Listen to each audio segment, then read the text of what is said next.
मैं हूं अंकित अवस्थी। चर्चा है ईरान और अमेरिका के बीच में पाकिस्तान के मध्यस्थता से हुई वार्ता की।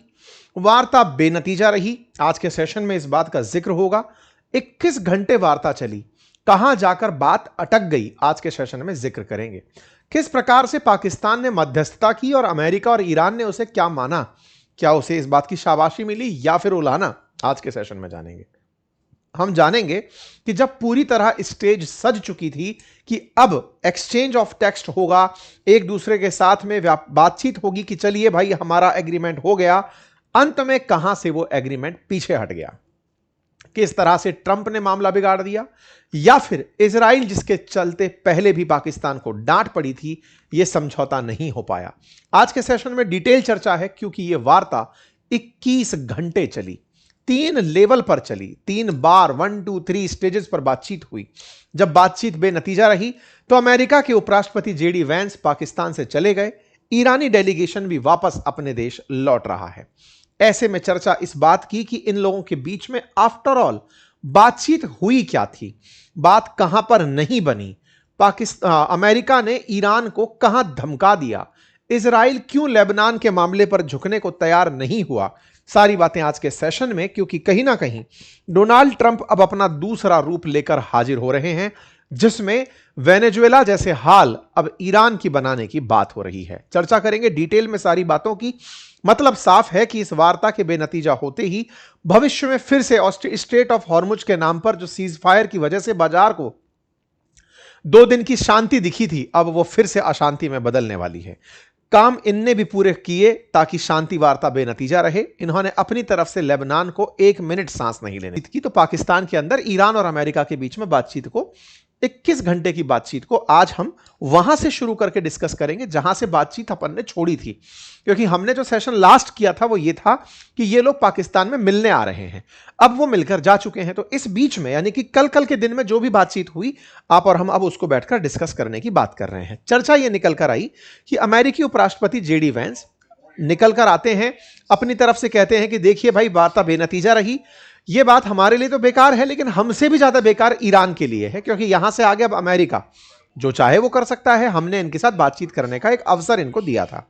3 स्तर पर बातचीत चली, जिन चीजों को लेकर के ये बातचीत में अडिग थे, बिल्कुल टिके हुए थे अमेरिकी, और वो ये था कि ईरान ये कह दे कि हम न्यूक्लियर वेपन नहीं रखेंगे। लेकिन ईरान ने एक बार भी इनके सामने ये बात मानने से इनकार कर दिया कि हम न्यूक्लियर वेपन नहीं रखेंगे। अर्थात ईरान अभी तक अपनी इस बात पर टिका हुआ है कि वो यूरेनियम एनरिचमेंट करेगा और वो न्यूक्लियर बम बनाएगा, और बम बनाने के लिए वो ईरान के अमेरिका के किसी भी प्रेशर को नहीं मानेगा। अमेरिका ने उसे काफी बार अपने तरीके से दबाने का प्रयास किया। जेडी वैंस ने अपनी बातों में जो बातें रखी वो यही थी कि आप बस हमसे ये कह दो कि हम ये नहीं करेंगे। इन्होंने मना कर दिया, हम ये तो नहीं मानेंगे। आपको याद होगा एक दिन पहले ही 10 तारीख के दिन मैंने आपको एक डिटेल वीडियो बनाया था, जब मैंने आपको बताया था कि पाकिस्तान जो है वो पाकिस्तान पर इजराइल हाल ही में नाराज हुआ था, ये कहते हुए कि तुम लोग मध्यस्थता करने के नाम पर आ रहे हो और हमें जिम्मेदार ठहरा रहे हो कि इजराइल की वजह से मध्यस्थता नहीं हो पा रही है। तो ऐसे में यहां पर मैंने आपको ये डिटेल जानकारी दी थी और कहा था कि ये दोनों देश के प्रतिनिधि, अमेरिका और ईरान के प्रतिनिधि, मिलने के लिए पाकिस्तान आ रहे हैं। उस समय मैंने आपको यह भी बताया था कि लेबनान के हाथ में है शांति की चाबी, ऐसा कहकर ईरानियन लोगों ने सोशल मीडिया पर पूरा मोमेंटम बना दिया था। दोनों के प्रतिनिधि कल हमने उस दिन बता दिए थे आपको, कौन कौन कहां कहां आ रहा है, इस्लामाबाद में आ रहे हैं, ये सब बात बता दी। अब जो बात हमने आपको बता दी थी वो 10 तारीख की थी। 11 तारीख को क्या हुआ अब वो सुनो। तो साहब 11 तारीख को सुबह 2:10 पर यहां पर ईरान का डेलीगेशन इस्लामाबाद में पहुंचता है। बकायदा जब ये पहुंचते हैं, आसमान में इन्हें कई फाइटर जेट सुरक्षा देते हैं, क्योंकि भरोसा नहीं है इजराइल का कि कहीं से ना कहीं से इनको नुकसान ना पहुंचा दे, इसलिए इनको पूरी तरह सुरक्षित तरीके से लाया जाता है। ईरानियन डेलीगेशंस को यहां पर आसिम मुनीर इन्हें रिसीव करते हैं। साथ में यहां पर उनके जो वो ट्रॉफी चोर जो मंत्री हैं, मीर क्या नाम है वो, आईसीसी के अंदर कुछ तो है, ये एसीसी के अंदर वाले, वो यहां पर आप नाम बता दीजिएगा, वो भी इनको यहां पर रिसीव करने आते हैं। ईरान की तरफ से यहां पर जो ईरान के प्रतिनिधि हैं उनमें उनके स्पीकर के जो संसद के स्पीकर हैं वो आए थे, और साथ में उनके विदेश मंत्री, ये दोनों इनको रिसीव करने पहुंचे थे। ठीक है, ईरानियन डेलीगेशन इस्लामाबाद पहुंचता है और लगभग 70 से अधिक लोगों की टीम बताई जाती है, जिन्हें लेकर के ये लोग पाकिस्तान में पहुंचे होते हैं। ये पूरी तरह से पाकिस्तान की तरफ से रिमार्क आता है कि हाँ साहब ये लोग आ चुके हैं, और इसमें मोहम्मद बागर गालिबाफ जो हैं उनके नेतृत्व में प्रतिनिधिमंडल आया है और यहां पर ये अमेरिका से बातचीत करने के लिए पहुंचा है। गालिबाफ ने अपनी तरफ से बात कही कि हाँ साहब हम आ चुके हैं, और इन्होंने अपनी तरफ से जानकारी दे दी कि कहा कि भैया लेबनान के अंदर सीज फायर होना बहुत ज्यादा जरूरी है, और दूसरा बातचीत तो हम कर लेंगे लेकिन हमारा जो पैसा अमेरिका ने दबा कर जब्त करके रखा हुआ है उसे देना वापस जरूरी है। आप हमारे एसेट्स को जो आपने अपने पास फ्रीज कर रखे हैं उन्हें रिलीज करिए, तब जाकर के हम बातचीत के लिए आगे बढ़ेंगे। यानी कि एक तरह से ये लोग पहले ही कहते हुए निकले थे कि लेबनान पर आपको बमबारी रोकनी पड़ेगी, साथ ही साथ में जो हमारे पैसे, अच्छा पैसे की क्या कहानी है, असल में ईरान का बहुत सारा एसेट ऐसा है जो और देशों के अंदर, जैसे मान लीजिए कि कभी आप किसी देश के साथ व्यापार कर रहे थे, व्यापार का पेमेंट करना था, बैंक में रखा रह गया और अमेरिका के कहने पर उस बैंक ने उस पैसे को जमा कर लिया, मतलब कि अब उसको दे नहीं रहा। तो ईरान का ऐसा बिलियंस ऑफ डॉलर है जो दुनिया भर की बैंकों में जमा है, उसे ये फ्रीज से हटवाना चाहते हैं कि साहब हमारा पैसा पहले रिलीज करो तब जाकर बातचीत होगी। तो ईरान पहले ही ये डिमांड करके चला कि लेबनान पर हमले रोको और हमारा जो पैसा आपके पास जब्त है उसे आप रिहा कर दो, मतलब उसको आप रिलीज कर दो। ठीक है साहब। इसके साथ साथ ये अपना जो जहाज लेकर पहुंचे थे ना, उस जहाज पर नाम इन्होंने मिनाब 168 रखा हुआ था, यानी कि उसके आगे नाम नेम प्लेट लगा रखा था कि इसका नाम मिनाब 168 है। असल में ये मिनाब 168 क्यों कहा था?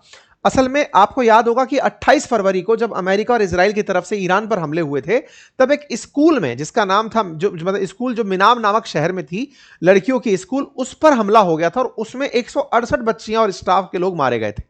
बाकायदा ईरान के लोग जब आए हैं तो इन्होंने अपने साथ में उनकी यादों को रखते हुए कि हमारे निर्दोष लोगों को तुमने मारा है, अपने जहाज में 4 सीट जो शुरुआत में आपको दिख रही हैं, इन सीटों पर बाकायदा बैग, उनके शूज, उनकी तस्वीरें लगा रखी थी, उनके खून से सने हुए बैग और वस्त्र यहां पर रखे हुए थे, ये याद करने के लिए कि हम जिनसे बातचीत करने जा रहे हैं वो तुम्हारे हत्यारे हैं, ताकि हम ये ना भूलें बातचीत में कि तुम्हारे लिए हमने इंसाफ नहीं मांगा। ये याद करते हुए गालिबाफ हुए या फिर अगागची हुए, ये सब लोग पाकिस्तान में पहुंचते हैं।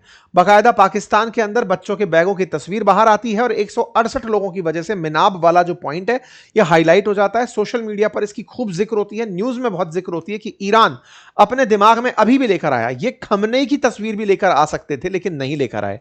उसे ये अपनी कमजोरी मानते कि वो तो आदमी हमारे लिए शहीद हो गया, लेकिन जो निर्दोष मारे गए उन निर्देशों को हम याद रखेंगे। ये कहते हुए ईरान बाकायदा यहां पर पहुंचता है और इन्होंने कहा कि 168 बच्चे जो हमारे मारे गए थे मिनाब के अंदर, उन्हें हमने याद रखा हुआ है। सब तरफ सोशल मीडिया पर यही दिखाई दिया। ठीक है साहब।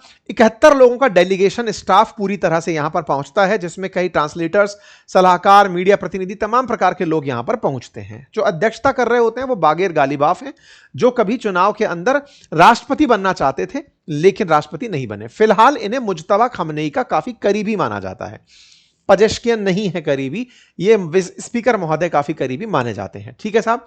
ईरान बाकायदा आते हैं और आकर कहते हैं कि देखो साहब दिक्कत यह है कि हम बातचीत करने तो आ गए, लेकिन अमेरिका का पुराना इतिहास रहा है कि बातचीत के दौरान ही ट्रस्ट तोड़ देता है। आपको याद होगा कि जब 27 फरवरी को इन्होंने हमला किया था रात को, उस दिन भी बात चल ही रही थी, लेकिन अमेरिका ने उस बातचीत को बीच में छोड़कर ही हमला कर दिया था। तो बोले विश्वास नहीं है, बातचीत के लिए हम आ गए, हमारे लिए अच्छा है, लेकिन सबसे बड़ी बात है कि हमारे को अमेरिका पर विश्वास नहीं हो रहा है कि वो हमारे साथ में वार्ता करना चाहता भी है। वो केवल टाइम बाय करता है, उसे अपने द्वारा स्ट्रेटेजी बदलनी होती है। स्ट्रेटेजी बदलने के लिए वो बीच में ये सीज फायर का गेम खेलता है। कोई बात नहीं साहब। लेकिन इस्लामाबाद में पूरी तैयारियां थी, पाकिस्तान में बाकायदा इसलिए इस्लामाबाद टॉक नाम दिया गया। इस टॉक के अंदर फिर पहुंचते हैं अमेरिकी प्रतिनिधि। अमेरिकी प्रतिनिधियों के अंदर डेविड कुशनर जो कि ट्रंप के दामाद हैं और विटकॉफ जो कि उनके मित्र हैं, ये सबसे पहले पहुंचते हैं। इन्हें लेने के लिए इशाक डार पहुंचते हैं, आसिफ मुनीर पहुंचते हैं, और फिर इसके बाद आते हैं जेडी वैंस। फिर जेडी वैंस को रिसीव किया जाता है और जेडी वैंस को लेकर के फिर ये लोग पहुंचते हैं। तो जेडी वैंस प्लस कुशनर और विटकॉफ, कुशनर और विटकॉफ लंबे समय से आते जाते रहे हैं, इस बार जो है जेडी वैंस भी आए हैं। तो जेडी वैंस के आने के बाद इनका स्वागत होता है, फिर इन्हें ले जाया जाता है। पाकिस्तान में इनका आना और पाकिस्तान की भूमिका मध्यस्थ के रूप में होना पाकिस्तानियों के लिए किसी खुशखबरी से कम नहीं था। जेडी वैंस को साहब मुलाकात के लिए ले जाया जाता है। पाकिस्तान बढ़िया वेलकम में 2 शब्द लिखता है कि हाँ भाई अमेरिकी प्रतिनिधिमंडल आ पहुंचा है। इस बीच में साहब एक चीज निकल कर आती है कि तालिबान, पाकिस्तान, इजराइल के द्वारा लेबनान में हमला कर दिया गया है। मतलब इधर की तरफ तो वार्ता, वार्ता के लिए लोग पहुंचे और इधर इजराइल ने लेबनान में फिर से हमला कर दिया। मतलब इजराइल ने अपने इरादे पहले ही बता दिए थे कि हमारे हमलों के बारे में बैठकर अमेरिका और ईरान बात नहीं कर सकते, हमें करना है। तो इन्होंने फिर से हमला कर दिया। साहब हमला हुआ,